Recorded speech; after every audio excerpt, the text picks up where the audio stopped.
Hello. Welcome to another episode of Stephen Inks, and today's episode is about architecture. Load-bearing beams, struts, trusses. No, actually, it's about Architect Nibs on fountain pens. Just a regular pen episode. I have a nib. It's got an architect grind on it, and I want to show it to you, and I want to draw with it, and I just kind of want to know what you think, and I'm also going to tell you what I think about Architect Nibs for drawing. Let's get into it. All right, kids, today we are going to be taking my PenBBS 456 lemon sandwich cookie resin, one of my favorites, and putting this calligraphy number 2, otherwise known as a architect grind, inside, and we're going to play with it. We're going to see what we think about it as a tool for drawing. It came, the nib I ordered separately with one of my recent PenBBS orders, and it came in this little charm, I think is the term. It's got a little keychain so you can put it on your keys and be a big old pen nerd in public, which is great. And it twists right off. And when you twist it off, you get this nib. It is an Architect nib, and you'll see, I don't know if we can get it to focus. Yeah, all right.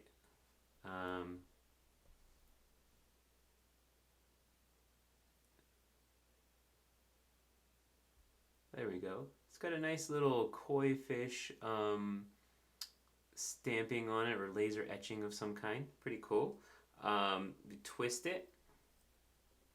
You get the nib completely off, and you could see the shape of it on the side. It's got this sort of almost tomahawk looking thing at a slight angle, and it pokes down, and it's definitely different from your normal fountain pen nib. So we're going to see what it's like when we get it onto this pen. And the way that we're going to do that, and by the way, this will work with most any PenBBS pen. This particular one I chose just because I really like this pen, and I've been wanting to find a reason to use it for a while. So here we go. I'm gripping it gently. I'm not twisting it hard. I'm just gripping it gently and twisting in a counterclockwise direction. Pulls right off. All right. There's the PenBBS nib, the Waverly Grind fine nib, a wonderful nib, and to protect it, I'm going to put it back in the charm, and it'll fit just like the other one did because they're the same size. So we twist this on, and when we feel a gentle pressure right there, it's good and saved for a rainy day. Thanks, PenBBS. This is a cool idea. All right, now let's put this in. And once again, two things you want to make sure.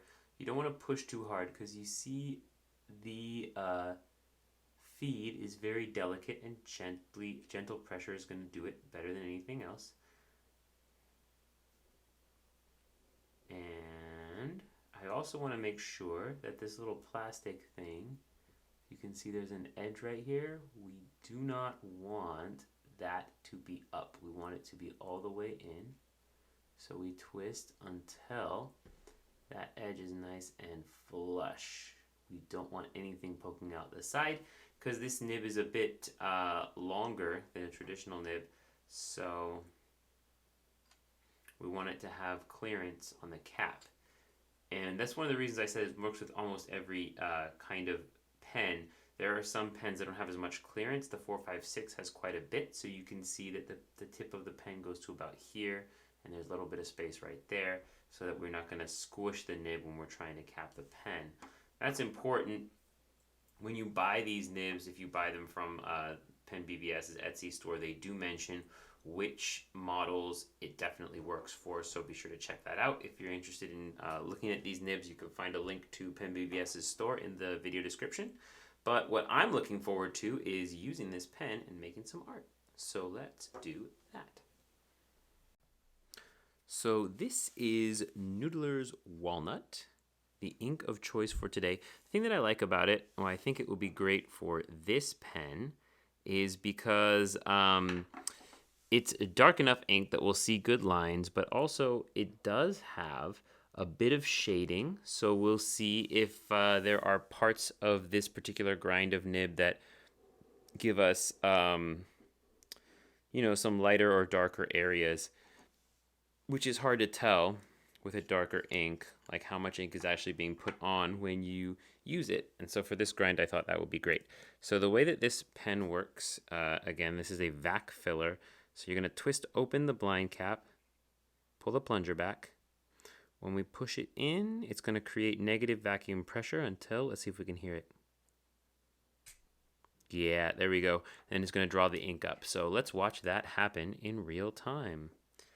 Here we go, and you can't see it because it's off camera, but I am going to push the plunger down. Oh, there you see it going down, and beautiful. It's about halfway full. If I wanted to do it again, I'll just show you what it would be like if I did it again. Okay, and now we have it filled about 3/4 of the way. We could do another one, but honestly, I think that'll do it. All right, we're going to clean up this pen and we're going to start using it for drawing, getting some ink in there. All right, let's go. Let's just start with using the tip of the pen, just like let me zoom in a little bit so you can see that. Right there, I'm going to go against the widest part right here first, just to see how big of a line we're going to get. Right, here we go. Okay, that feels like a marker almost.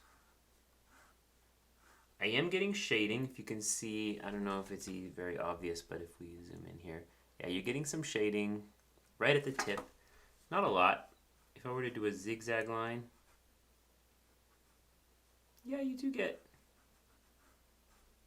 right at the turn, you get some nice shading. You can see that right there. That's fun. I like that. All right, so also you can go straight down from the narrow edge of the nib and get these flat lines here. Reverse writing is so scratchy. I feel like I'm etching into the nibs, so I don't think reverse writing is going to do much for us here. I think this is what we get. And just to get an idea, that's some forward writing. There's a little bit of a drag to this nib when you pull it along. Like even that time it was a false start, but nice and smooth. I've noticed that I have to hold my pen at a specific angle. I think if you have an Architect grind custom put on your nib, you can tell them what angle you hold your pen at, and they should be able to help you. Oh, I get a nice thin line right here. But I would have an angle like this, which is not flat on. Flat on is, see, let me do this in the camera. So this would be how I hold my pen, and you can see that thin line. That means I'm not holding it flat, but I have to hold it up at about like a 45-degree angle, which is a little bit high for me to get this kind of a line. So interesting. Let's do some shapes with it. It does kind of feel like I'm using a marker or even almost like a paintbrush. This definitely reminds me of Fude nibs. I don't know if my opinion will change after I spent more time with this one, but right now, even though this is really interesting, if I had to choose between owning a Fude nib and an Architect nib, I think I would go with the Fude. If you already have a Fude and you want to branch out into something new, this is cool. But yeah, if you're trying to budget your pen choices, like we all should, but rarely do, and you wanted to know, should I have this or should I have a Fude? I would say the Fude. just because I feel like you can get more out of it. There's reverse writing, which again, I don't think that reverse writing is going to do much on this pen. It's uncomfortable, but this is fun. This is a nice little like kind of funky little lines. These lines are quirky, which I do kind of like.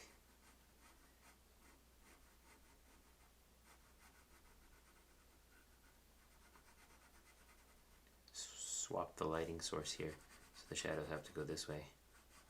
I did that on purpose, not because I'm an idiot. For other reasons besides the fact that I'm an idiot. But not mutually exclusive, of course. Art advice before we draw.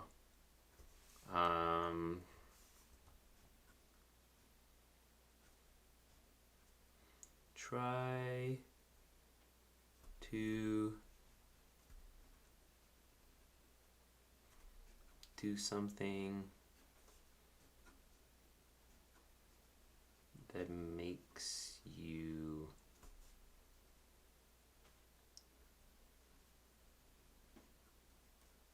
uncomfortable. I'm not gonna lie to you, this nib, drawing with it, writing with it is actually kind of fun. I do like this text right here. Pretty cool. Drawing with it is a little bit uncomfortable. This is definitely looks very different from what I would put out with a different kind of nib, the one that gives me all kinds of control. So trying something uncomfortable, I might stumble upon a new thing that's great that I love and something you'll never get a chance to do unless you try something different. So here's something different. Let's see what we think of it. Let's do some drawing. So I felt an undue pressure for some reason to draw some architecture with my Architect Nib, which is a thing that I'm very self-conscious about, as you can see by me constantly erasing and trying things over and over again.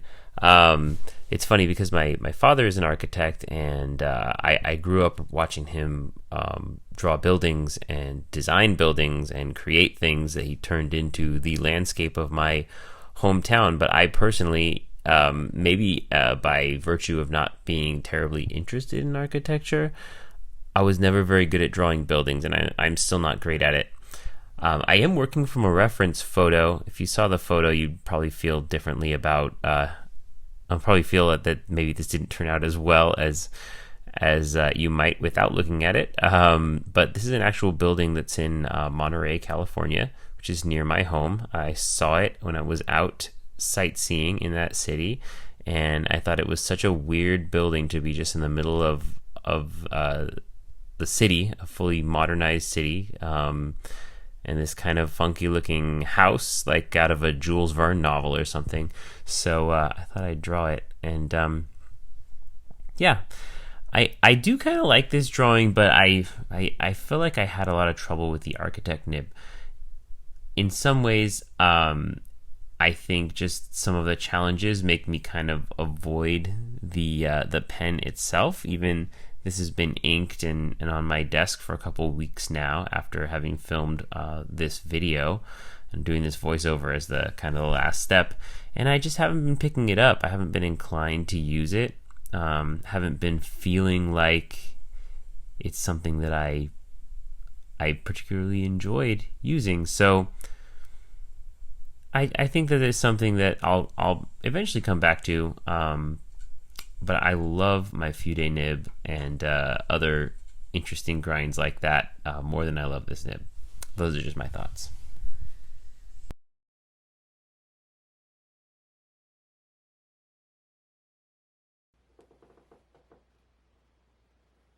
So I hope you enjoyed our foray into the world of architecture.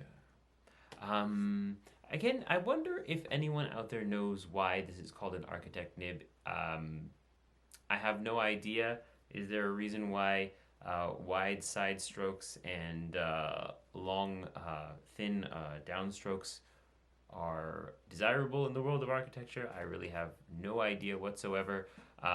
For myself, drawing with this nib, it's fun, it's interesting. I definitely got artwork that I would not have gotten with another nib. I feel like I need some time to adjust to this thing to be able to really get something good out of it, but I'll definitely be playing with it more. I don't know that I would make any final art pieces with this nib because, you know, it's just still unpredictable for me because I haven't really, I just don't know how to make it do what I want it to do. Um, and as far as nibs that can vary the line weight with how you hold it, I find the Fude nib to be more comfortable for drawing than the Architect nib. But if you have a Fude nib and you're really looking for something to branch out to, something interesting, you definitely can do some artwork with this. You definitely can do it. I just am not sure for me if this is something that I'm gonna continue to use or even that I'm gonna grow a love for it. We'll see. I'll let you know if things change for me. But in the meantime, that's the end of this video. That's everything I wanted to say about this nib and about this pen. I hope you enjoyed it, and I hope you'll like and subscribe, and check out all of the links below to see where you can get some of this stuff yourself. Have a great day, and I'll see you in the next video.